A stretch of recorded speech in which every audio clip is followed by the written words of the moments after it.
Hey, welcome back. We're just gonna go through a brief history about South Sudan, and we're gonna see what the conflict is. Rainfall. I don't even know if rain has fallen yet there yet. I mean, yeah, the rain thing is about climate change, but the other one is the man-made farming that we focus on because of the conflict and the wars that between the south and the north, and what it is that we can deduce from it. Because if you look at it, and the reason why I want us to really cover this is because Nigeria, we're heading towards that direction. It starts You with say we are hunger. heading, we're already there. I mean, We no, already it's there not in as bad. Nigeria. It's not as bad because this is evacuation of 25 million people. That's what's going on right now. About 25. Khartoum. We grew up hearing about Khartoum. Khartoum looks like a ghost town right now. That's how devastating it is. Even if there's humanitarian resources cannot reach people. People are eating like weeks at a time. If you hear news, they were like, "Yeah, I'm not eating. I eat once every other week." So it's really this I think has been the most displaced people I think in recorded history. There's not been this amount of hunger existing. So it's on a different scale. So that's why I'm like, okay, we can do a mini presentation so that we can actually see what it is that is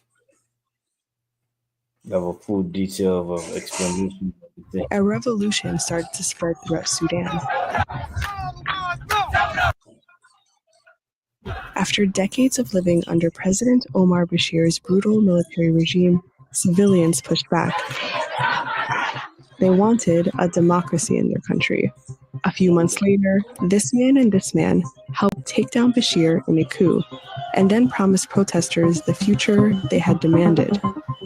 4 years later, the same two men are now at war with each other, tearing Sudan apart, killing hundreds of civilians. So how did Sudan go from this to this in such a short time? And how did these two powerful men go from partners to enemies? Clashes in Sudan in 2004 attempted by the rapid support forces. Sudan has a long history of coups. Leader after leader has been brought down by military officers. The country's official military, now known as the Sudanese Armed Forces, or SAF, has held tremendous power in the country for nearly a century. And they started using that power soon after Sudan gained independence from Anglo-Egyptian rule. Sudanese flag now replaced the flags of those two nations. The first successful military coup happened in 1958. Abdullah Khalil, a retired military officer and sitting prime minister, overthrew his own civilian government to put Sudan under military rule. About a decade later, Colonel Jafar Namairi carried out another successful coup, bringing down a short-lived democracy. Then, in 1985, Namairi was out. This military officer took him down and later installed a new democratic government. 4 years later, Colonel Omar Bashir took down this government and appointed himself as the new head of state. But Bashir ended up being different from those that came before him. Given the pattern of military takeovers, Bashir knew he might suffer the same fate as previous leaders. So he used a strategy called coup-proofing, where he'd surround himself with protectors, but would keep each one in check so they couldn't overthrow him. It started with the SAF. Throughout his regime, Bashir bolstered the army and maintained a strong relationship with them. He relied on them heavily to crack down on an ongoing civil war in southern Sudan, where SAF and allied militias brutalized civilians on his command. Then, with the army busy in the south, another war started taking shape in the west. Darfur was in crisis. People here were historically neglected. Lack of medical supplies and necessary goods and little representation in Sudan's government left them feeling agitated for years. So, in 2003, while large portions of the army were tied up in the south, rebel groups attacked troops in this city in Darfur. And Bashir, in recognizing that this rebellion was taking place, instead of relying on the Sudan armed forces or SAF, the conventional military, he instead decided to rely and arm local Arab militias in the region that were known as the Janjaweed. This group was brutal and focused on wiping out Darfuri rebels and civilians at Bashir's direction. Satellite imagery shows that the Janjaweed is likely responsible for destroying over 3,000 villages. SAF troops in Darfur were responsible for destruction there as well. Both groups are accused of mass killing, rape, and the targeted displacement of civilians. Together, they killed thousands of Darfuris. The events in Darfur showed Bashir how to keep his power, and he turned to the Janjaweed in search of another protector. Among the Janjaweed militias, there were a couple of men Bashir trusted and tried to bring into the central government. But there was one particular Janjaweed leader that Bashir trusted the most, Mohammed Hamdan Dagalo, or Hameti. Bashir called him my protection, particular play on the Arabic word himayti, which is my protection versus himet.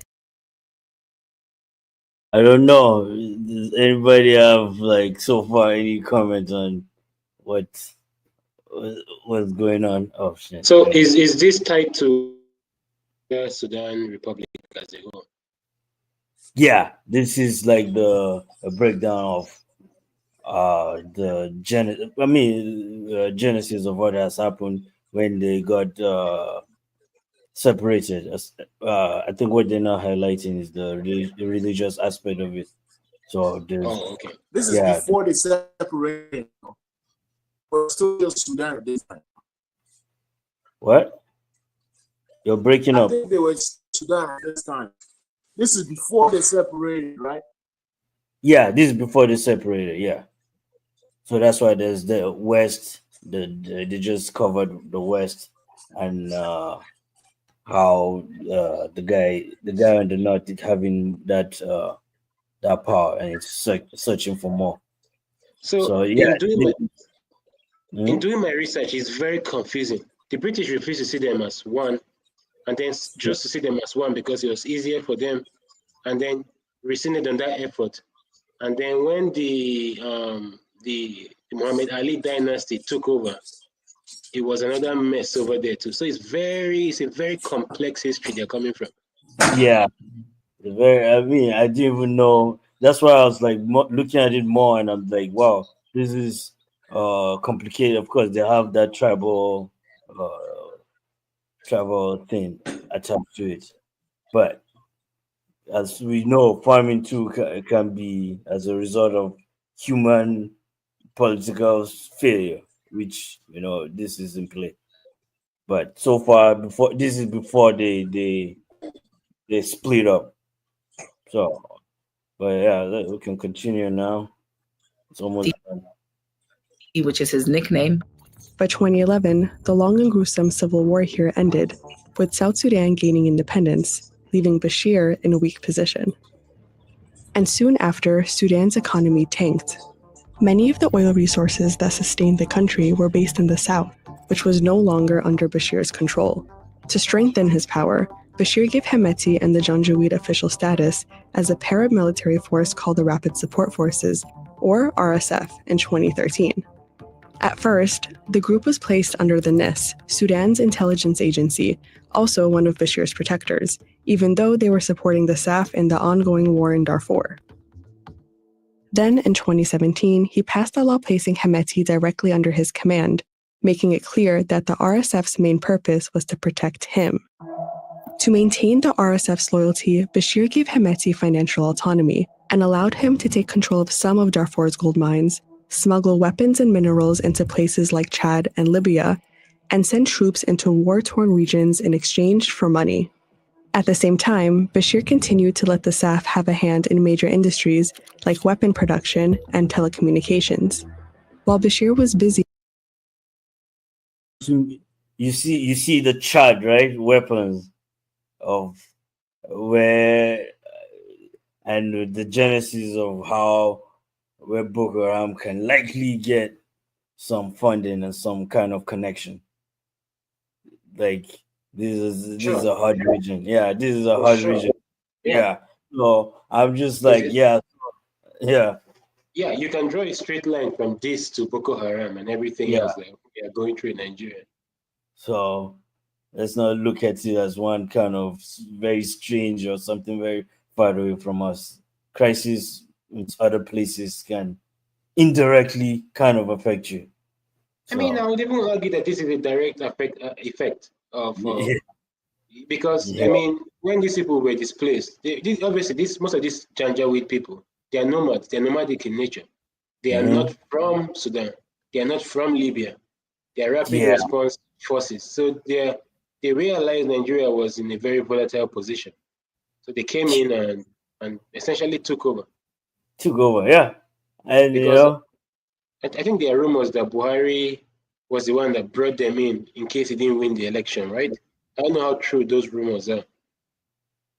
hmm, So I yeah. heard I mean, something like that. Yeah. yeah, it's not. I mean, it's very very credible to actually. It's not far from it, and things that we can actually look at and learn. And this ego thing, is like you're getting an army to protect you. For what? Like I don't understand. What uh these men with power always have to attach themselves so much and live in constant fear of losing it. Because I Like think a part of them knows deep down they don't deserve to be there. So they will do anything in their power to protect that little thing that they've been able to secure. These are very weak men all over the world. These are very weak yeah, men. that so it's like if you're doing it, and I don't think it would be as hard as what the if you put things in place and put systems in place that can But actually help that is too people out. difficult, man. Yeah, that Man, is way too difficult. but they put You would have yeah, to think. You would have to think. You'd have to you'd have to care about the job. These guys don't have any of that. man, Like imagine getting a new job, right, as yeah, the head of the organization, and then showing up with no plan, nothing. What do? You fire everybody and you bring in your own crew, right? That's essentially what you do if you're running from a place of fear. You want to shore up the areas that might be able to challenge you or make you look bad. This is what African leaders do. They come in. yeah, This is what Elon Musk did when he bought Twitter. Came in, laid everybody off, and and, and made a lot of these positions defunct. So African leaders come in, they realize that they don't deserve to be there. Fear is the primary emotion that motivates them. And then you come in there and you're like, all right, what can I do to protect this piece of meat? man. It's And, crazy, man. like it's the whole entire region. Most I of mean, the dictators, have stayed over a decade in the same spot, and it's like you didn't train anybody close to you to be able to help you run. And I think this is too much pressure for you. You don't have time to relax. You don't like you can't even go step out because I don't think being in the presidency and serving that long should be because they're not seeing it as a service to people. They're rather seeing it as people serving them. yes, So yes. if you want to build a kingdom, you can literally in your presidency have your own kingdom and move on and go Well, on with the geology and stuff like that. at the risk of sounding controversial, we're about to see Mm, that in the next 4 years here in the US. So I yeah, guess yeah. we'll find out here in a little bit. Well, I The mean, yeah, you're king, absolutely spot on. You're absolutely spot on. Nobody should rule for that long. If you see it as a nobody. public service, you Yes, wouldn't want to do it for that long. no, at all. It's counterproductive because you come in there and obviously you come in with the ideas that you have. And when you execute these ideas, you're out of ideas, you have no more ideas, you have nothing else to offer the country. You leave and give someone else a chance to enact their ideas. Yeah, I think one of our topics we should cover is succession. How to effectively build people to transfer what you know and then sit back because the whole thing is that people around you should be better than you. People that are coming behind you should do much better than you, should excel much better than you. So I think Absolutely. Yeah. that's In all areas of our lives. I mean, we can talk about. I mean, and Jesse, we've talked about this several times. Mhm. Where girls are not learning from the mistakes their mothers made because this information is not being passed down. Guys are not learning from the mistakes their fathers made because this information is not being passed down. Everybody's life experience is not mutually exclusive to their. What am I saying? It's mutually exclusive to their children, right? They don't Mhm. believe that you have to experience anything they went through. But we exist in the same world, probably in the same environment, with the same character attributes. You would most likely experience that. You can prepare me better for that experience because whatever challenges I think that we are facing or we as young people think we have faced, most likely our parents went through that process in some way. So Yeah. just being able to pass that information down, that is the form of succession you're talking about, I'm pretty sure. Yeah. The Mhm. Yeah. succession, just being able to transfer That's knowledge. right. Yeah. Yeah, I think we should have like a whole topic on it because I think uh, to a large extent we don't understand what that means because it comes with that respect for elders that at all times an elder will always be smarter than you, will always have not be more knowledgeable than you, and I think if you have a system built on that, it's already doomed to fail because the whole idea it's like you are getting weak, you're getting old. It's part of life. You can know some knowledge, but the technology that exists when you're growing up is way different than what's happening now. The information that you had ages ago is different from now, so it's a whole different ball game. At this point, just having a house is not enough. You need electricity, you need water, you need all these other systems place put in place to actually help the advancement of not just the quality of life.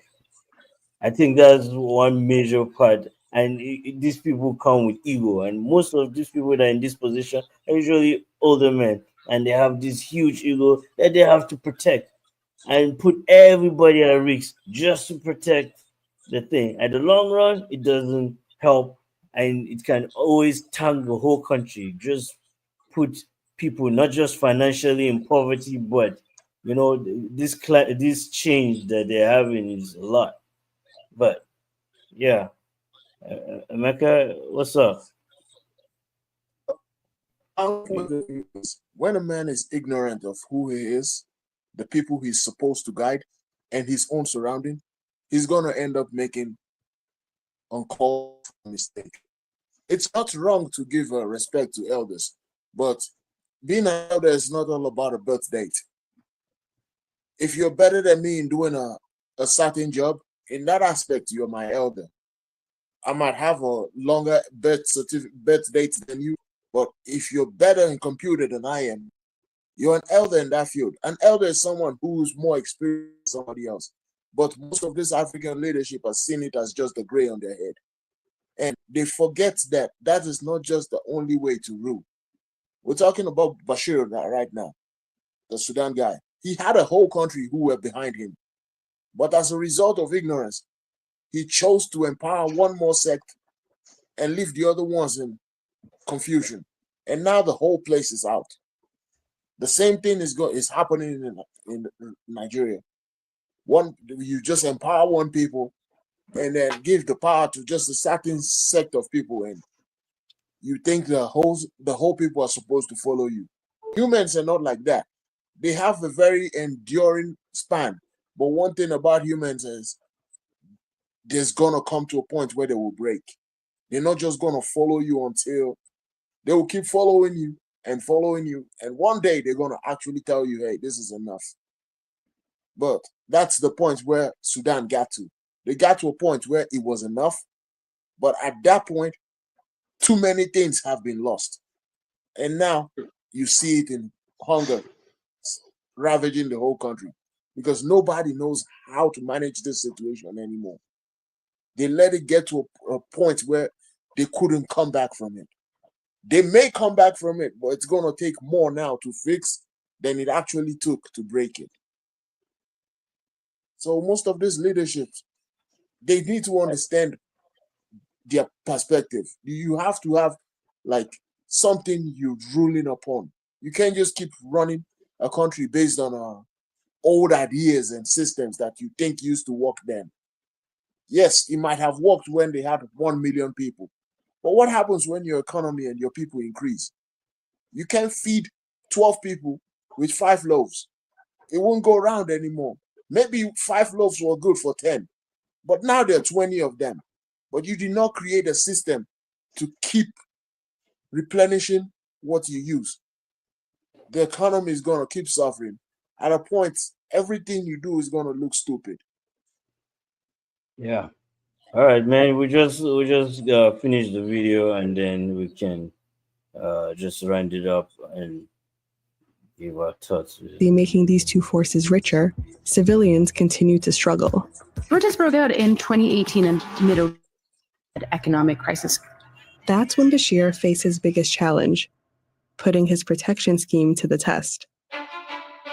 The ultimate trigger was the government's budget, which allocated about 60 to 70% to the security sector, which included Bashir's protectors, while Sudanese people struggled for basic needs. This led to the biggest revolution in Sudan's history. Spontaneous protests broke out in different parts of the country, and then they shifted to Khartoum, in the capital city. Bashir refused to leave office. The RSF staff and other security sectors backed him and cracked down on the protesters who ultimately wanted democracy. But protesters didn't back down for months, and it became clear to the RSF and staff that Bashir's leadership wouldn't be as useful to them anymore. So on April 11th, 2019, they made a move that surprised civilians and Bashir. SAF commanders colluded with the RSF's Hemeti and removed Bashir from power. Protesters celebrated Bashir's removal, but they didn't trust the men who made it happen. A day after the coup, Abdel Fattah Burhan, a former regional commander in Darfur, took charge of the SAF. Together, the two men gained control of Sudan. People saw them as complicit in the violence in Darfur all those years ago, where they worked together, one as a member of the Sudan Armed Forces, one as a militia leader on the same side against large proportions of the population of Darfur. And soon, the two men turned on protesters.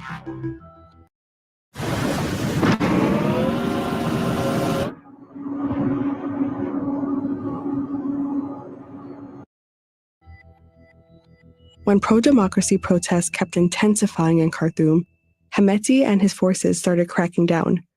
On June 3, 2019, the RSF killed over 100 people at a sit-in protest, and other massacres continued throughout the country. After this, these countries were forced to step in to help put Sudan on a democratic path. The United States, with its Arab allies, the United Kingdom, Ethiopia, and the African Union, pressured Sudan's military and protesters to accept a power-sharing agreement. In this new deal, representatives from both the military and protesters would be part of a transitional council. In this plan, the military would have control for 21 months and civilians for 18. That meant the military would eventually have to hand over power to civilians to run the country. The problem was, despite warnings from protesters, these two military men were put in charge of the council, with Burhan as chair and Hemeti as vice chair.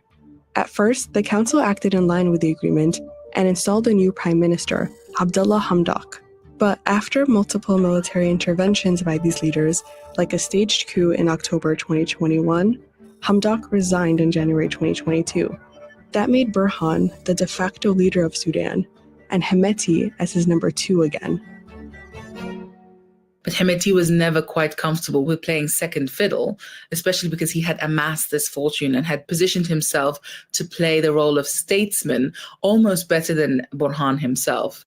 As Burhan developed personal alliances with leaders in the Middle East, Europe, and Asia over the years, Hemeti did the same, using his riches from the gold mines. to build relationships with powerful individuals in those countries as well. After another year of protests, the US, UAE, Saudi Arabia, and the UK pressured Burhan Hemeti and protesters to sign another deal. On December 5th, 2022, Burhan Hemeti and political parties signed it, promising a new civilian-led transitional government by April 2023. But these two men disagreed on a key part of the deal. The RSF would need to become part of Burhan's army, which would limit Hemeti's power. Burhan wanted that to happen in 2 years, but Hemeti proposed 10. That disagreement caused a big rift between Burhan and Hemeti, which led to the current conflict between the two men. They've placed hundreds of thousands of armed men across the country. Burhan and his army have an air force that's responsible for many of the casualties, and Hemeti's finances allow him to arm more and more men on the ground. Hundreds of civilians have been killed already, and thousands have fled Sudan. Ceasefires have routinely been broken, and talks between the warring parties have gone nowhere. What was once a hopeful revolution has been interrupted by these two men. No matter who wins this war, protesters are left feeling betrayed by the country's de facto leaders and also by the international community that claimed to support their hopes for democracy.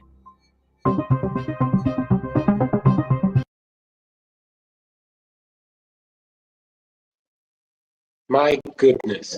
Yeah, this What is a a mess. we can see egos, we can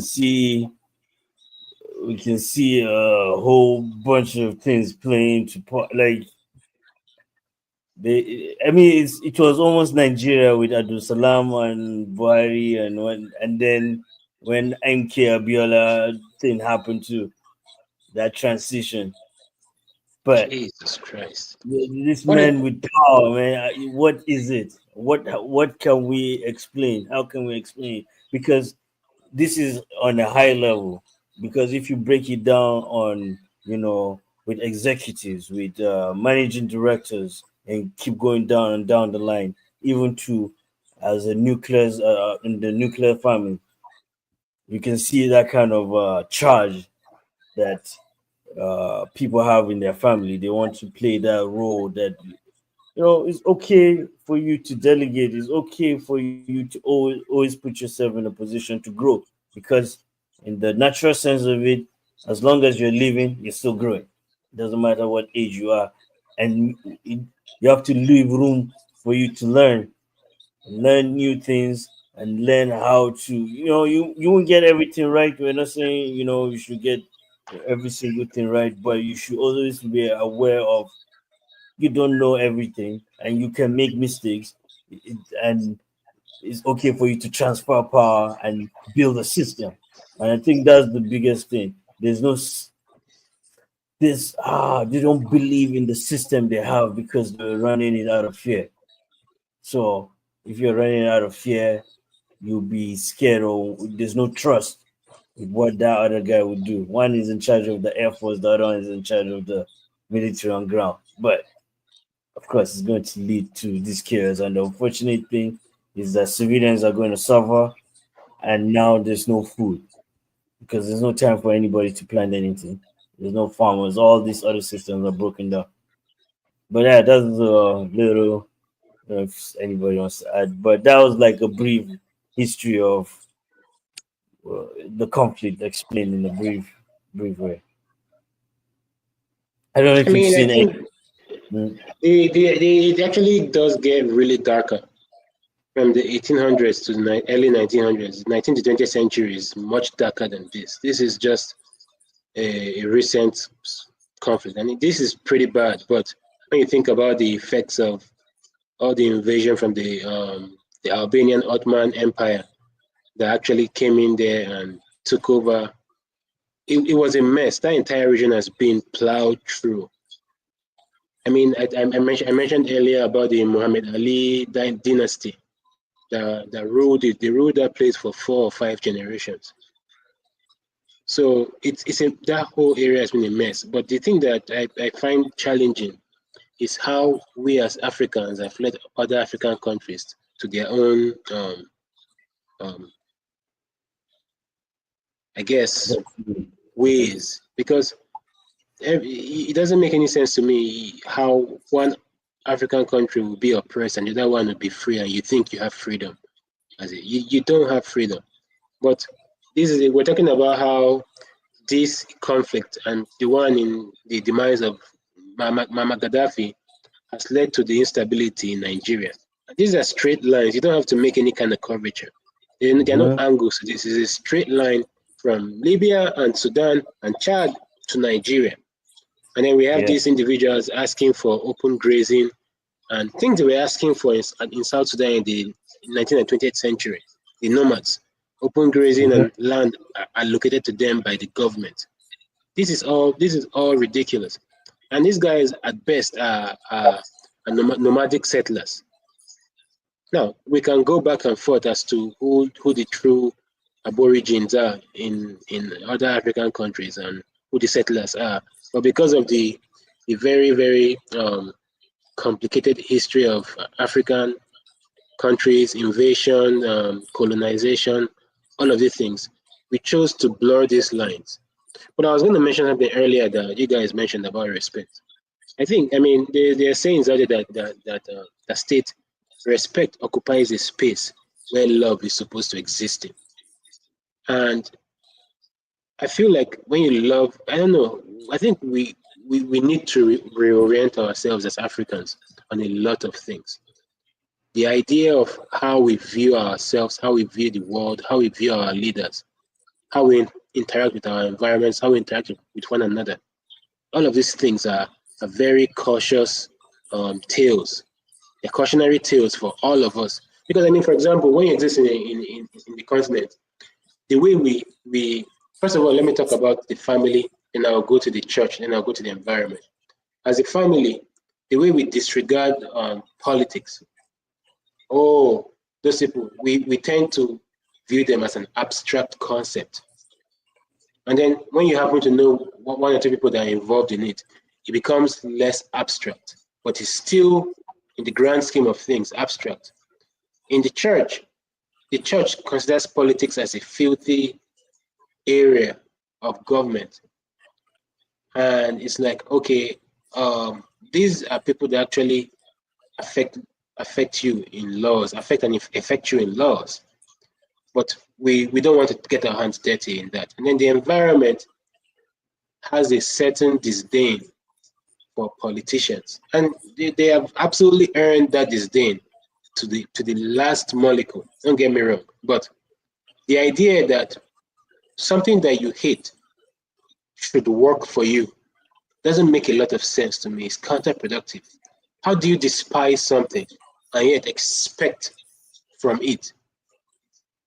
And we see the way other countries tend to be very passionate about their democracies. They actually buy into these ideas of like, all right, this is what the government is supposed to do for me, and we are going to hold them accountable to it. Yes, there are definitely exceptions to the rule on both sides of the axis.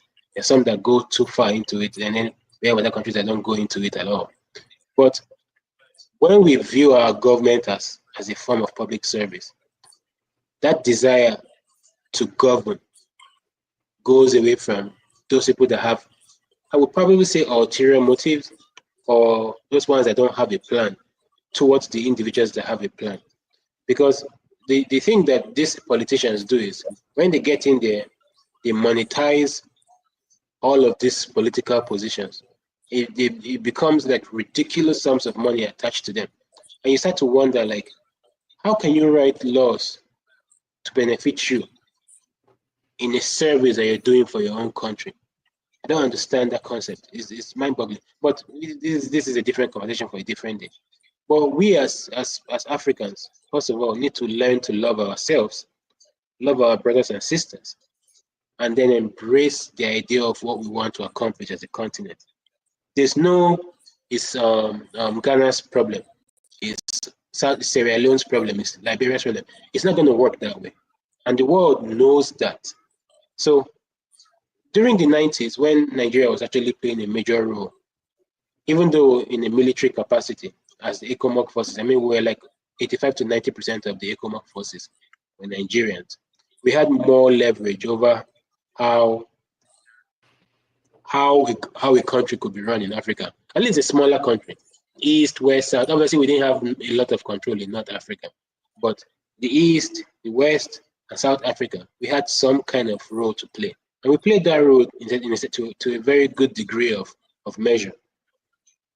But when we actually did embrace, I mean, obviously there are sad stories in there, like the Ghana Moscow debacle in the 80s, where we kicked an entire nationality out of our country, the same way that Trump is vowing to kick immigrants out of the country. And we paid the price for it. I would argue that we're actually paying the price for it up to this point, because most of these Ghanaians were my lesson teachers. I'm pretty sure they were you guys' lesson teachers too. They were teachers in school. They were part of the society. They were woven into society. And then you remove these people out of just surgically. It's not even surgically, you just remove them blindly and just throw them out. And then what happens in society? You start to lack professionals in these spaces, because these guys were occupying very important positions. No matter how stupid the job might look, you could be a fruit picker, for example, and then if that person is removed, like I read an article a few years ago about how, I think it was Arkansas, one of those states, they had a problem with rotting fruits in the farms, because apparently ICE did a raid and they picked up a couple of hundreds of farm workers, and then that led to high costs, because they could not afford to pick up the fruit. So all of these things factor into everything that we're going through right now. So if we don't look at Africa as a whole body, rather than just parts of it, like, okay, this is a whole. The world calls it Africa anyways. Let us embrace it. Why not? Yeah, we consider them ignorant in certain light, but they don't care whether you're Nigeria or Zimbabwe. You're African. You're African. African. Doesn't matter. So yes, let us embrace that idea and figure out a way. And with this famine issue, I don't know. I think it's both. It's somebody is blocking something somewhere. Obviously, they did a different kind of farming there, where most of the families were growing their own food for themselves in South Sudan, and then it became a national issue. And I think Jesse has the stats. I mean, how many million people are displaced now? There's about 25 million people in total from a decade. From both north and south. Yeah, people are moving out because the hunger crisis is just going up, and main regions. So no, this is an important. 9 countries to have. So for farming, there are 9 countries that are also on the chart for farming. So it includes Burundi, Central African Republic, Democratic Republic of Congo, Lesotho, Madagascar, Niger, Somalia, South Sudan. Well, I don't know why they put Yemen as part of but it's part of the World Index. But these are like the top 9 countries that are facing serious famine in this present day and age, and most of it is by human factors. Some of it can be avoided. Like, I can't say any of it in this day and age is not human factor. I don't care if it doesn't rain, right? If it doesn't rain in the United States for the next 5 years, I don't think we'll still go out of food.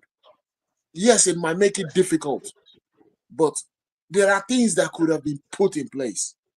There was times when it rained and rained in excess. So why couldn't you? It's all about going back to the same ignorance and lack of planning. People just expect every day to go the same way without putting anything in place. I was listening to this guy today, and he said a pastor in Nigeria said starting January, there should be a 40-day fasting and prayer for hunger crisis in Nigeria. And I'm like, that is not something prayer will solve. If you don't plan for the future, you're going to crash. This goes back into the times of the Egyptians. They knew they were going to have famine, and they planned for it. And when the famine actually hit, let me just interject nobody with that. else hungered. That's what you just said. It was 7 years, right? But 7 years of nothing. Like, yeah, so it was like it's a long time for that projection to actually happen. But yeah, continue. Exactly. It's But interesting. Yeah. we just leave this day. Oh, I can cultivate for today, and me and my household we eat it tomorrow. And then what happens next month? Oh, the rain is still gonna keep falling. Would you not just benefit yourself to dig up a hole, even if it's a 6-foot hole, and store some water in case if rain doesn't fall? We all gonna run back to religion and all these things. But the same scriptures, the same Quran, the same books always tell us, be like the wise little ant who has nothing but still prepares. Man will suffer out of lack of preparation. They say perfect preparation prevents whatever it is, failure in the end. The Sudan is suffering this because one man, out of his own stupidity, thought he was protecting himself, but he did not know he was empowering another man greater than himself. The same people he was empowering to protect him kicked him out of office. And now, something that was not an issue is become an elephant in the room. The man who had no power before now has too much power that you can't control him. That's the thing. We do things without putting like checks and balances. From everything, there should be a check. If you put a man in charge, have 2 other guys check what he's doing. Because if he knows he's running that office without no check, he gonna do it anyhow he feels like. Uncle said he was gonna break this into family, church, and environment. In our whole families, we have dads and moms. Those 2 are supposed to counter check each other so that the kids don't go running amok. And then we go down into the church. No matter how big the church is, there's still a pastor and there's still cells in that church so that people don't do things out of place. So why don't we do the same thing in a society that actually holds us together? I mean, we can't let me interject with the check. I think with the check and balances that you said is very important. But the most important part of it is that aspect of it has not been updated. So it's still being run in a very, pencil and paper and writing form.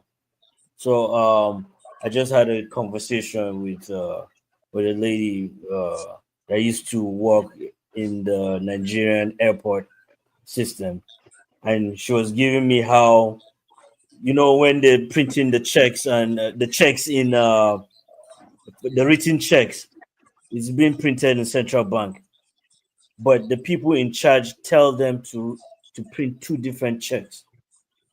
One they give to the public, and the other one they give to the government when they come to check them. So this is how, when they're signing off things, they just write. So they're still using pen and paper. So that aspect of it needs to be updated. Needs to be, we need to use high tech, to be able to double check. But what happens if somebody violates these rules and principles? We go into act of forgiveness. So that's why it's interesting. It's an interesting angle you brought, but I think that's the challenge, because if in every system you check, there's actually checks and balances. There are offices that are actually running it, but what are they doing is they're being compromised. And how have they been compromised? Because whoever it is that we put in those offices, somebody knows somebody that knows somebody in there that we can use to compromise that person and compromise that position. So, yeah, I mean that's that aspect of checks and balances. But you can fire on. I don't know if you have more stuff to say. I mean, I get you guys are actually spot on everything you've said, but there has to be an objective plan for the whole country as a whole. This must come from within. There has to be an idea of what we're trying to accomplish as a group of people. We don't have that, because if we're working towards a goal, it doesn't matter who is in that position. We have something to hold them accountable to. Vision 2020. We have written the framework for all of these things, but it's so vague. It's so freaking vague. Like nobody can figure it out how vague it is. Okay, we're going to have do this by 2020. We're going to have this by 2020. We're going to have this. We don't have any of that stuff. Who's holding who accountable? A different party is formed tomorrow, and they take over, and they come in with their entire different agenda. Obviously, we don't even know what they're talking about half the time. What did Bola Tinubu run on? What did Buhari run on? I couldn't tell you. No. I couldn't tell you. So these are if we have these systems in place and we have bodies that we know are holding these people in power to position to their words, we can say, okay, yes, blah blah blah. This person is running on this. This person is running on this. If this person were to implement his policies, he's going to do so and so and so towards our objective, towards our end goal. It's going to take us this close or this further away. Well, we don't have. Yeah, but who are going to hold these people responsible? We have governmental agencies that are actual because look at American Congress, for example, right? It's not everybody that's elected in there. 60% of the staff there are employees. These are lifetime jobs. They work there. It's just a good 20 or 30% that are actually elected. So there's a process cooking. Now, whoever comes in, they can find a way to bring in their ideas and chip in and see how it fits into the big picture. But you cannot have a system where every single person that affects the system is an elected official. Because every 4 years, we're going to be going left, right, center, southeast, southwest, northwest, northeast. Every 4 years. That's pure chaos. So we don't have, and secondly, the idea of, we haven't been able to sell the idea of Nigeria. I'm talking about Nigeria now, and this can apply to any African country. You can just take away Nigeria and put Botswana, Congo, whatever. You put it in there. What are we doing? We have not bought into the ideas of our country. We still have the colonial mindset. Colonial mindset entails, we're just unwilling participants. The people that control the power are abstract concepts, like I was mentioning. That's the colonial mindset. You have to buy into your own country.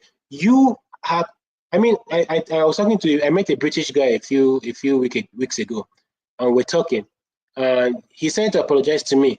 He's like, I'm really sorry on behalf of all of the Brits for destabilizing Nigeria and other African countries. And I was like, look, I'm like, obviously, I know it's just an empty placation, but I'm like, you know what? I understand where you're coming from. I respect that you actually apologize for all of that. I don't care for it. But we have had 60 years, for example, 64 years as Nigeria, to figure out a plan of what we want to accomplish in the future. We don't have that. South Africa, they're in the honeymoon space. They're in Nigeria in the 80s. That's where they are right now, kicking everybody out, doing all of this fun stuff, having fun. They're still a young democracy. Sudan is still a young democracy, even though they are going through some of the most worst things that any country can go through, any young country can go through. This instability and abject hunger and poverty. Look at DR Congo. That should not be on any list in terms of poverty or misfortune. No, it's one of the most blessed countries in the world in natural resources. And we're going to talk about how these electric car companies are exploiting African countries for batteries. Yeah, we will talk about that. What was the chemical again? Remind me. It slipped my mind. It's a cobalt thing, right? Cobalt mining and other battery making chemicals. 80% of it is coming from that region. Can you imagine? Yes. That's Let crazy. me ask a question. We are here at a certain point. Have you bought a used car?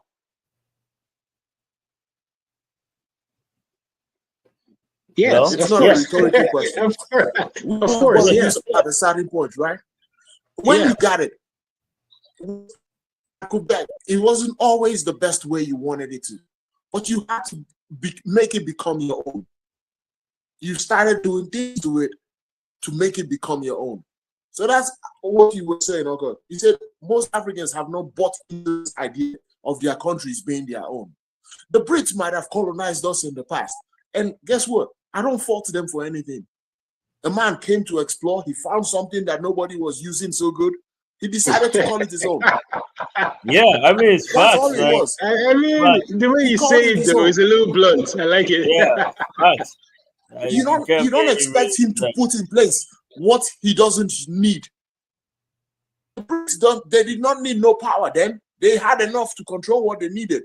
They just needed you to find them their money. So they created railway stations that would take you from where. If you look at Nigeria, most of the railways don't even run the whole country. Abuja just had a railway when. Back then it was just Kanu, Lagos, Kaduna. And if you look at those places, they were strategic in the British plan to empower themselves. So when this independence from them, when we took over what we realized that, oh, this thing we did not like actually makes sense. It was our own call to make it our own. But guess what? We got into this mindset. Oh, we find one thing, oil, and then we lost the whole country. We used to hear the news of Kanu having a granite pyramid. We used to hear news of Malaysia coming to Enugu and getting just a little, what they call it, palm fruit. What's the name of that market? And now we're buying. Exactly. That big market in Onitsha. We used to hear everything. We used to hear of Caminos market in Jos. The market was covered. And all. That big market in We used to Onitsha. hear of Kaduna State Refinery. We used to hear of all this. So what happened? Yeah. The British did not cause us any problems. We caused our own problems. We bought this car, and instead of fixing the car up and making it run good for us, we decided to tear it up for parts. Sudan is going through the same thing. Unfortunately, the only difference between us and Sudan is we bought a Toyota and they got an Escalade, and their problem is worse. But it is still the same process. Whatever you've got it doesn't matter how you got it. Make the South Sudan has oil now. So check your engine. Exactly. It's all part of the deal. They have oil. The South Sudan has oil. But the problem is they decided to share this power between. How would you put the fate of over 30 million people in the hands of two men and expect these two men to always have their senses right? Sorry to interrupt. It doesn't take. These two men are billionaires. But look at how they look. Sorry to interrupt. Look at these two men. They are billionaires. Look at them. They could pass for very hungry people. They are. What the hell? They are. But sorry, go ahead. Money doesn't transform your mind. Having money in your pocket does not change your mind. I mean, we gotta call it what You're still gonna. A pauper is a pauper, regardless of if you shit on top of his head. He's still gonna be what he is. Yeah.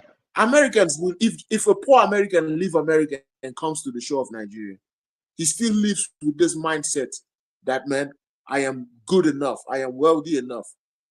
But if you see the other state, a wealthy Nigerian will leave Nigeria or leave any African country and come to the United States, come out of that shore, and they start living like they're less than the society they came into. So money is not actually what defines you. It is actually your content.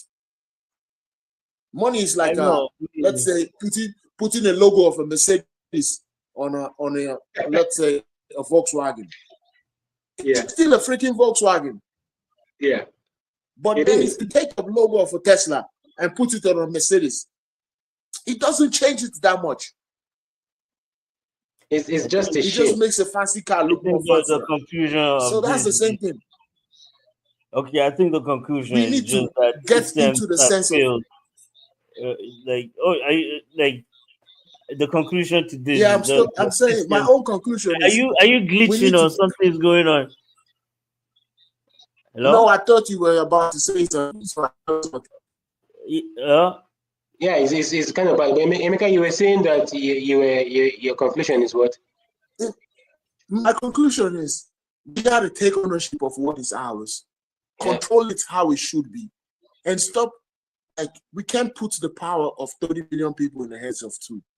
Manage it the right way, and maybe we'll get something out of it. Because if Sudan keeps doing this, you already see what's going on. The pressure from Sudan, from Chad, from all these countries. Now they're trying to take over other people's country and causing more chaos there. Because there's nothing you expect most of these people immigrating from Sudan to come do in Nigeria. When the Ghanaians left, they had skilled labor. If you listen to the words of Trump, he's telling you that most of these people coming in are bringing their bad ones. They're dumping.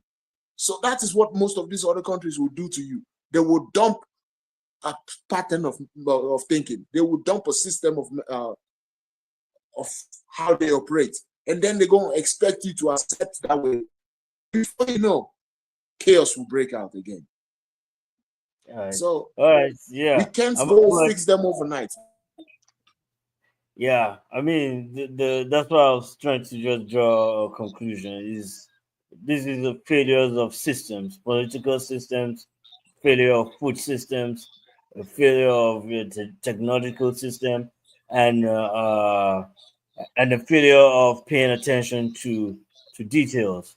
So, like, yeah, putting all our hope into one person is not going to work, and that's why I think the political system needs to have people that can be able to hold people responsible and accountable to whatever actions they're going to take. Not that if somebody enters, once you have a bad president, it means the whole country is going to be doomed. It should be better than that. It should Those offices should have limited powers. The president, we need to take some of the powers that one seat has. Just because you're a president doesn't mean you have the right to do or undo, to change the national anthem when you feel like, just to go on a raid. Like, you have to, there's checks and balances. There are things that you can do, there are ideas that you can add to what is already in existence, and there's a limit on how far you can be able to change. You can't change the whole country's direction, which every country should have all those food, clothing, and shelter are non-negotiable. It doesn't matter who is in that state. These things must be run at this way, and we should have stable people running those places. Educational system has failed Nigeria and failed the continent, unfortunately, because the whole point of it was to help us maximize the opportunities that we have on those lands. But those things turn be to our detriment. Like, what's the profit of even having oil in your country if it doesn't serve the people, the community there? What's the point of having it? What's the exploration? What's the point of having a rich soil if we can plant anything? And which, unfortunately, that's what's going on right now. This is part of the cause of the famine. It's not that there is no soil to plant. Climate change, yeah. That's why we need to have improved seedlings to be able to combat the climate change. Improved seedlings will go a long way. Improved irrigational systems will go a long way. But we cannot operate in this capacity if there's war. Stupid war that nobody, like, still, I'm still searching what is the real thing that they're fighting for. It's out of fear. Positions, political power. AU joined, but I don't think they even understand what is going on at this point. African Union, I think everybody is battling the problems, internal problems that they have. But those are things that we can actually pay attention to and learn systems. We have to be willing to learn systems. What this other region, what kind of system are they operating with? What are they going by? And this is what we can imbibe and, like, okay, this checks and balances. This is how we can do it. So frankly, I think the political seats and powers needs to be limited. We really need to strip it down. Like, you don't have, because you're in this position, because you're a president, does not means that you have the right to change every sector or every segment. You have to add to what is already in existence. Going forward, I think that's what I think we can combat this famine. I mean, and then awareness. We can always keep raising awareness, which we're doing right now. And there's some partners that we're going to send these clips to and put on social media for them to raise that awareness, because the whole world is kind of blind to what's happening here. and needs to be on the front page. This is 25 million people that we're talking about being displaced. Just think about it. If 25 million people leave a region in search of food, what do you think is going to happen to all those other regions? They're also eventually going to soon run out of food. 25 million people show up at your country doorstep. There's no any. There's. I don't think that's a massive immigration crisis right there by itself. So yeah, don't know if we have anything to add, and then we can say what good things are from that region. I think the way forward for South Sudan is to figure out a way to remove these two people from this, because obviously the war is between two individuals. There's nothing in the country that's going on that's causing a war. It's two men that are using their power to go to war with each other, and then other people are falling victim to their own disagreements. Put these two men out there, let them give them sword like Emeka say, like Spartacus. Let them figure it out. Almost every war, everything it actually starts with two people. Yes, and then two and people, these are probably two of probably the most dumbest men in South Sudan. I can almost promise you that. Probably Crazy. the most dumbest people in Sudan. These are the two men there, and is that level of mental incapacity that can put you in a position where you lose track of who you're supposed to be serving in that position. You're so blinded by the lust for power that you go to war over being second fiddle to another idiot. So I think the protesters have done I don't understand. If you realize that these two men actually kicked out the guy who put them in there. So yes. Are you not thinking in your mind that if we could have done this to the guy who put us in there, somebody we will have do it to over us 1,000 guys following us. They could pull us out anytime. You see, there's no reasoning, there's no logic in fear. Fear is a very invasive emotion. It takes over you. It makes you so illogical that it's mind-boggling. But I was going to say the protesters have done an amazing job, even being able to come up with any kind of agreement that these idiots would sign. I'm sorry for calling them idiots, but I don't have a better way to describe them. These men are a disappointment to African men. I would say that because they always portray us through the lens of the worst versions of us. No other race has to go through that kind of definition besides African men. So it bothers me so much when I see how foolish they act. I mean, I call them billionaires. Look, I looked up the national debt of Sudan is $38 billion altogether. Wow. There are billionaires in the world that have more net worth than the debt of an entire country. Nation. And then we have that's why I mentioned these two guys as billionaires, and it's not showing on their body, because these men have the capacity, and because now if we had a system where all the money they made, obviously they didn't make money because they're not strippers, they're not selling their bodies to make money. They're using the country's resources to enrich themselves. That's theft. One was in charge of the gold mine, so he made all his money from the gold of the country. Yes, that is the country's gold. That is every Sudanese. You use all the whole country's petroleum and made yourself rich. This is the same country you have made rich, you have put into debt. Can you imagine I won't even call this riches. Can you imagine riches that nobody else benefits from it? It's so stupid. Will you call that riches? It's not supposed to, yeah. Because you and I are enlightened. We are enlightened, so we don't see that as riches. But the minds of this ignorant people, they're wealthy. It doesn't bother them if another guy does not go to sleep with food in their belly. It doesn't concern them. I mean, look at the number of people that have been killed. How can you kill unarmed protesters of your own citizenry? Like, it doesn't make any sense. But these people don't care. They are less human than the worst forms of humanity out there. With fear. No, you cannot. It's not possible. And we have, I keep saying this because a lot of people tend to vote from a place of fear. And we saw that happening in the last election. I know we didn't really address a lot of things or because we didn't have, I wasn't in the emotional space to process it properly. But when you vote from fear, you get fearful leaders. And when you get fearful leaders, you get very shady outcomes. This is what happens. This is how it plays out. Now, if you don't get the opportunity to vote like most African countries don't, and we do like a military coup, it comes from a place of fear too. You come in there, you're afraid that somebody will do the same to you, and then you show up all your blind sides.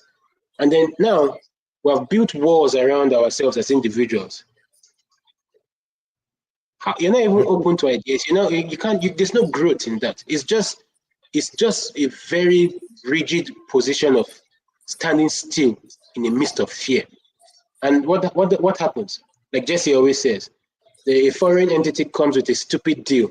He hides it behind some very stupid words, and then you sign your country's future away. Next thing you know, you're paying a debt for 400 years, and you don't even know what you did to use the money to do. It's not one bridge to show for it. It's not one stadium to show for it. It's not one road. It's not one functioning thing that can stand the test of the duration of that bill that you took on. So, I mean, let's talk about. I'm just going to round up by saying I appreciate the protesters in South Sudan. I know Daily Show interviewed one of the girls that lives in the US. She lives in New Jersey. I think she was flying back and forth, and that's how I knew about the whole issue. And Trevor Noah interviewed her a few years ago and brought light to that issue. But it seems to me like it has really gotten worse now. And she and her friends took camcorders and cameras, and they kind of recorded some very gory images. I'm sure they should be on YouTube now. If you search Trevor Noah, Sudanese girl interview or something. Very high energy, high IQ, high active person. But it would take the entire village, like we say in Africa, it will take the entire village to pull ourselves out of this, because this is not a uniquely Sudanese problem. It's an African problem, and not just because of the consequences of what is going on there, but we are exactly in the same position that South Sudan and Sudan is. We are in the same position that Libya is in. We have a false government that doesn't look out for the interests of its own people. It's looking to line their pockets only and store assets in foreign land. I mean, if you look out at how much Nigeria has in foreign reserves, not Nigeria as a country, individuals of Nigeria of Nigerian origin that are storing stolen assets of Nigerians in foreign lands. And that money alone will kickstart our economy in a matter of hours. If that money were to circulate within our economy alone, it will kickstart it. And can you tell me that there's any bank in Sudan or in South Sudan that is holding this man's money? No, of course not. Of course, I can promise you that the money is not there. If you go to Russia, you will see it. If you go to Switzerland, you will see it. It's not there. And this is the foolishness that these people have. That they are so myopic, short-sighted, and daft. They cannot understand simple economics. Economics 101. If you ask a beggar to explain economics for you, he understands economics. When you put $1 inside his bowl, what does he do? What does he do? When you put $3 inside his bowl, what does he do? Yes, and then he leaves the coins in there. Put $2 in his pocket, put the dollar there so that he does not leave it empty and he does not leave it full. He understands econs 101. Supply and demand.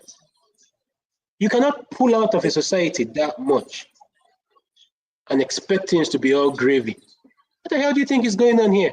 This is not voodoo. This is common logic. This is common sense. They don't see the country as their own. They see it as a graveyard. Nobody ever digs you don't go to a graveyard and dig it half. No, you dig up, you keep digging until if you somebody here today and somebody else comes there tomorrow and say, hey, I need this plot. You dig up the one you buried, put another one there. You keep digging. So that's all they're going to look for. They're going to keep digging until they run out of anything to dig. And then they go look for the next thing. And when there's nothing else to dig, they make people kill themselves so that they can take other people's shit. So it doesn't make no sense anymore. Just to round up, I know we're over the hour mark. I'm waiting for the date. Oh, Emeka is really freezing. You're freezing. No, I'm not But freezing. I stopped because you said you want to round up. Okay. I'm waiting for the day that that oil will finish. Then we will now really have a problem on our hands in Africa. But that's all I have to say. We have a real problem on our hands because what do we do? Please tell anybody have any idea what will we do? We're not growing our own food. We're not making we're not making anything in Africa. We're not producing anything. What do you want to point at? Cocoa? Or what, palm oil? All the things that we love to eat, stockfish, ekporoko, kanda. What are we growing? What are we doing in Africa? We're not growing anything. We're not manufacturing anything. We're a consumer economy. And this is how consumer economics act. yeah, I mean it's facts, as the preacher said today in the church. It's like you have more friends when you're sharing about misery, when you talk about misery, than when you actually rich. So Yeah. it's like, because it's like we enjoy talking about just miserable things, but there's systems that we need to learn, and that's where the work is. It's not actually going to school. It's actually applying what you went to school for. Especially No, in that's spaces where when this going to school. What do we define as school? Because I going to a mean, classroom is not always school. You can learn from everything. We have TV sets that can teach you what you need to. We have yeah, other society that we can watch them and learn from them. But we have yeah, chosen not to take in any education. Most of this, they've chosen to keep their mind bloated. And if you keep your mind bloated to any ideas, there's no way you get better. So school is actually important because if most of these leaders went to school and actually it, understood what it is, they would not be acting this way. If most of these no, guys fighting over this went to school, like listened to other people, countries that have gone through, because Sudan is not the first one who's gone through this. They saw what happened to the rise of Germany when Hitler did what he did. They saw how he crippled that economy. They saw what happened to the government of Caesar when they took Caesar out. They saw how Rome struggled in that period. So I'm 30 something years old. And if I can know all these informations, I believe these men too, who have lived longer than we all here, they also know these informations. So school is important, but they have chosen not to buy into the ideas of whatever is being shown to them or what is I being think taught it's to more them. than just that. It's more than just that. It's just the cultural climate surrounding these spaces, because out of the act of fear, as we keep identifying it, act of fear will make you do a lot of stuff. Will make you hard money. You make you hard resources. Will make you block systems from actually excelling and moving forward.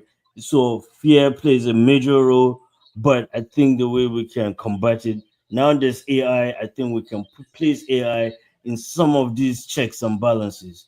That it doesn't matter who you are.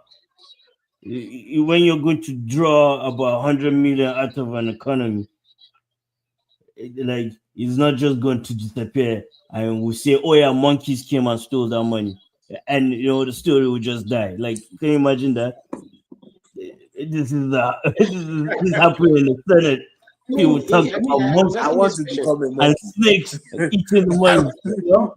I was asking this question a few years ago. I'm like, do we even know how much is in circulation in our country in currency? We don't know. There's no way Because to they measure keep the pulling it value. out. Yeah. Yeah, we don't know. So we have to cancel this idea and notion of cash. We really, really have to start working forward to a cashless society. Right now, we need to be talking about. Right now, if I say we should set up a committee that we can, let's recount the vote that just happened in that country at this very moment. Yeah, how will you even go about it? Yeah, exactly. What department? Like right now, When will you find the pilot? let's My challenge my, my, INEC. That's the Let's question recount it I'm right going now. to ask. Let's my recount it father Most right went now. out European to countries, after election, they keep the ballot. I can bet you that in most of these Nigerian African countries, after election, they just tear the OT and throw it in trash. Because we're Their supposed to be libraries using it can as keep the case ballot study. papers my Because my in two case my voting if is things not just happen. They about can go back voting. to it. My No, no, I'm family just is close. saying. My family is close to the INEC chairman. And you don't want to Okay, hear the stories that I know. you see. They're no ballots a lot of times. On So some of those things that you pick up with those from those boxes over there, they're not going anywhere. Who is going to count them? Whatever count because that because whenever they pick them up, they're going to the local district to go and collate those votes. When they go there and collate them, the people that the collation officers are, I don't even know if they are even INEC officials or they are some rascals. They could be. I think they are absolutely rascals. So these guys just send any number. They look at the population census, and then they look at the number of people in that district, and they just put a number in there and say these people voted for this person, these people voted for that person. It's not a free and fair process at all by any form of your imagination. So no, because yeah, I'm just saying that point because even so, even in the electoral process, it's failed. Why is it failed? Because we only look at it as putting officials in, but it's bigger than that. It's it is. part of collecting information and seeing how we can plan, how we can distribute resources on places that need what do they need most. It's all part of the information collection, and for us to be able to have a better plan. So that right now, even if you say, okay, how much food is in circulation in Nigeria right now? How much rice? How much tons of rice do we need to go through a whole year? Is there a way for us to even get that number? Because from that, that's when we Jesse, will know you were reading where a we were number, lying. right? So plus You 200 million people, how much meat do you need? How much beef? How much chicken? How much, you break those things into those small bite sizes. We have no clue. There's no way for us to get those information. So that's why even in the electoral process of us doing that, we failed in understanding what the bigger picture is. With the bigger picture, it's actually us collecting information for us to make an informed decision. That's Absolutely. the most important thing out of it. I mean, you guys were here for I the was, census, the 2020 census, right? Or 2019 census here in the US. You remember that? Yeah. Mm-hmm. Was it 2018 or 2019? I think it was 2017. I think. 2017. Do Yeah. you, do, you, do you see the questionnaire? Yeah. Do you remember what you read and what you filled out? Yeah. Now, I remember so many things. Yeah. let's compare that with, and obviously I know it's not going to be supposed to be the exact same because one is developed society, that one is whatever it's. I don't know if it's developing or underdeveloped or undeveloped. I don't know what category we are in because I mean, like we are swimming between either of those three at any moment in time. pre-developed, So it could be underdeveloped today. Then a very generous statistic will tell you it's a developing. I don't see where, but it doesn't matter. But when you remember the census that we did in 2000, I think it was 4 or 5 in Nigeria. Do you remember the census official that came to your house? I remember them. They came with lab coats. These 4 of them, these women that cannot speak in any. I mean, I don't want to say English is supposed to be the, but that is our lingua franca. In all honesty, you should be able to at least communicate in English or at least in pidgin English. These women came. Now, how many? What is now how many? What are you looking for? You show up at the front of my door with a bunch of files, with folders, with lab coats, white lab coats, I mind you, white lab coats to come and do census work. That's ridiculous. And then when you ask, they ask you, you give them a number 8. They write the number and they say they want to verify, they want to see the children. So, like Jesse rightly mentioned, we are not collecting crucial data that we could use because we don't have a platform. There's no plan. There's no bigger picture. It doesn't exist. We're just doing it to fulfill our righteousness. We're doing it because everybody is doing census. And this is the problem with exactly. Nigeria That's why we do this here. and most African countries. We do things not because they are suitable for us, but because every other person does that. Want to make all the motions of a developed or developing society without actually putting in the work. The work lies in structuring, in layering, in putting safety nets in place to cover loopholes. Like you said, there's always going to be bad governance here and there. But as long as there's a big picture, you can come. Because even if there's bad governance, how do you know it is bad governance? if you don't have a big picture. If a president were to come today in Nigeria and give you light, give you power supply, give you water supply, and then bankrupt the country, is that better? So there has to be a plan, a goal that we're working towards as a people. And I always keep going back to that thing of, yeah, we can blame all the leaders all we want. They are the worst of the worst in the world. But we are the failures as people, as citizens, because we have refused to embrace the idea of what it means to be in Nigeria, because we don't even know what it means. I mean, look at school, for example. You guys talked about education, and I like the idea of education. Education, in its purest form, is supposed to enhance your life. It's supposed to enhance your thought process. It's supposed to enhance your worldview. But Nigerian educational system, when you apply for a course to go to school, they alter your destiny. They take away that choice from you and put you somewhere else.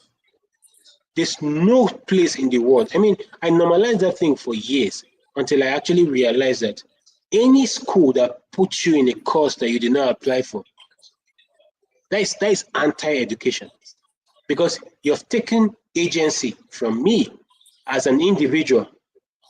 Me with the last 10, 15, 18, 20 years of passion that I've built over time to finally make a decision and be like, all right, I want to go to school to become a doctor.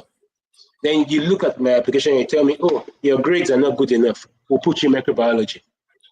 All of a sudden, I'm a microbiologist now, with no idea, with no passion, with no desire. How the hell is that supposed to work for anybody?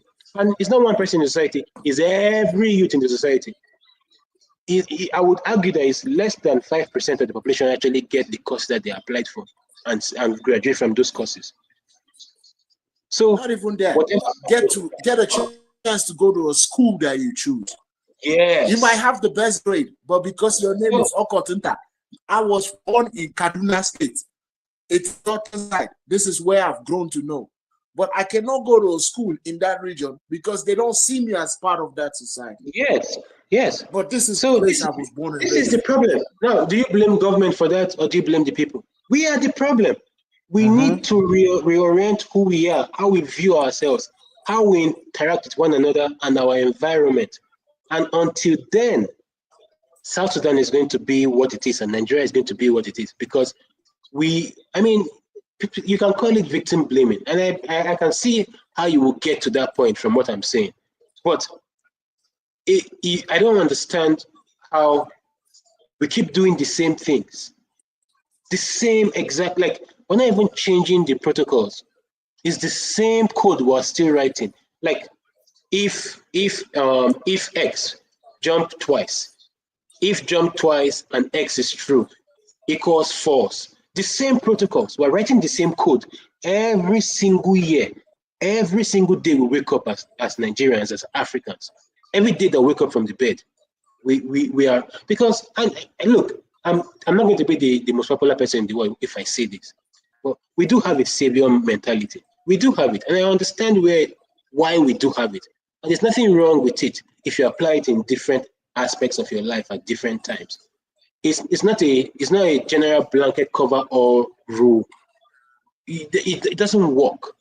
You as an individual need to take agency for your own actions and how it affects you, your family, and the community and your environment at large.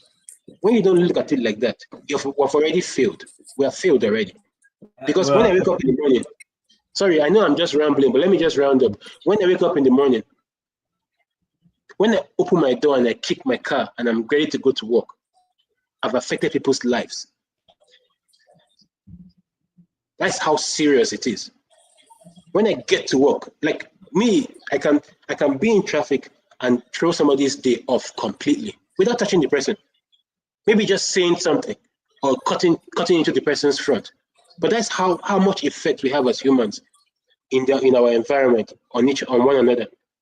So if we don't understand how fragile we are emotionally, there's no hope. But we'll talk about something else that I can actually talk about this stuff more. But that's all I have to say. Yeah. But I mean, I think the for us to have wrap up with this is us actually having a system and is going to begin with individuals. Having that self-respect goes a long way to actually help restore the community. To start from the family. If you have respect for yourself, you can still start growing from that aspect of it. Because we just need to learn systems, see what works, what doesn't work, we can throw it away. We already know culture, your culture, or whatever culture you're practicing is not big enough, it's not strong enough to save you at all. But it's that in itself is a big deal, because if you tell, especially to an African mindset that is so proud of their tribe, and you ask it, what are the benefits you being in this tribe or being in this culture? What are the benefits? And if you sit down to start listing out things, you're going to realize like, well, the world is more complex than that. You alone, you're not. You alone are also a minority with other minorities. So what is it that you can do? Because any place you go, people are different. But these are the kind of things that we can unlearn and look at the bigger picture. Like, okay, you know what? Us as a society, we're going to school to solve a particular problem. That's the whole aim of it. And we're living in culture, and the cultures can change. It can grow into different things, but the main thing is to help the society at large. That's what I'll kind of wrap it up. And this is an evidence of the failure of systems put together. When systems come together and fail, when money in the society fails, when economy crashes, when there's the climate change and there's no improved seedlings for us to be able to farm and feed people, because the biggest people that are impacted in this kind of climate and farming are children, because children are the future. They're the ones, the potentials have been taken away from them, and their dreams, most importantly, is being taken away, because now their whole energy is on how to eat and feed and see the next day. People are eating once every other week. That's crazy in this day and age with all the vegetation around, So I think that's a good spot. We're an hour and a half. I think the next topic will be on those cobalt, and we focus on DR Congo, and we just keep expanding from there. Just bring in using our voices in a way that we can, and making it more effective, just create an awareness. So I want to appreciate everybody for their time, because it's important. I appreciate it. So Wazobia, we have a formula right there. Can you tell people when to subscribe? Yeah, you can subscribe on Wazobia Connect, like, share, make a comment if you want to hear some topics, or you have ideas on what it is. And Or even if you want to join the conversation, you reach yeah, out. Yeah. you reach out. I think very soon we'll all put our Instagram handles so that you can be able to have direct access to us. But as we do the edit, we're still growing. So Boss Pot, have it on Boss Pot. That's Band of Survivors. We all come together, share our stories, and learn from it. Because ultimately, after the surviving stage, we have to thrive. That's our own. We survive and thrive. Band of Survivors. That's the thing. All right. All right, Pimpins. See you All all right. later. It's good to All see right. you guys. All right. You Good too, night. guys. Uh, Hey, Emeka, happy Memorial Day. oh Thank yeah. you very